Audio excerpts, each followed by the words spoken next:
How much is too much?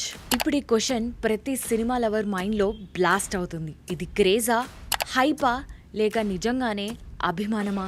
Hi, this is Vaishnavi. ఇప్పుడు cinema just entertainment కాదు, high risk business. Crores లో investment. Fast గా recovery చేయడం కోసం ఫస్ట్ వీక్ లోనే టికెట్స్ రేట్స్ పెంచేస్తున్నారు. స్టార్ హీరోస్ రెమ్యూనరేషన్ పెరిగింది. దాని బర్డెన్ డైరెక్ట్ గా ఆడియన్స్ మీద పడుతోంది. హైప్ ఉంటే రేట్స్ హై, టాక్ వీక్ అయితే rates down. Business logic clear. Multiplex culture వచ్చాక కంఫర్ట్స్ ఎక్కువ అయ్యాయి. AC, Dolby sound, 4K screen, maintenance ఇవన్నీ టికెట్ లో రిఫ్లెక్ట్ అవుతున్నాయి. డిమాండ్ ఎక్కువ అయితే ప్రైస్ ఎక్కువ. Simple economics. అని పబ్లిక్ బర్డెన్ పెరిగిపోతోందని క్రిటిసిజం స్ట్రాంగ్ అయింది. కోర్ట్, గవర్నమెంట్, పార్లమెంట్ వరకు డిస్కషన్ వెళ్ళింది.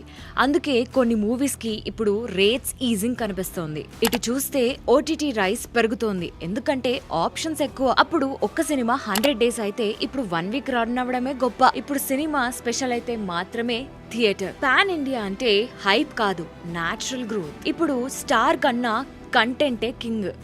చేంజ్ మన కోసం అయితే యాక్సెప్ట్ చేయాలి. బర్డెన్ మనమైతే మేబీ క్వశ్చన్ చేయాలి.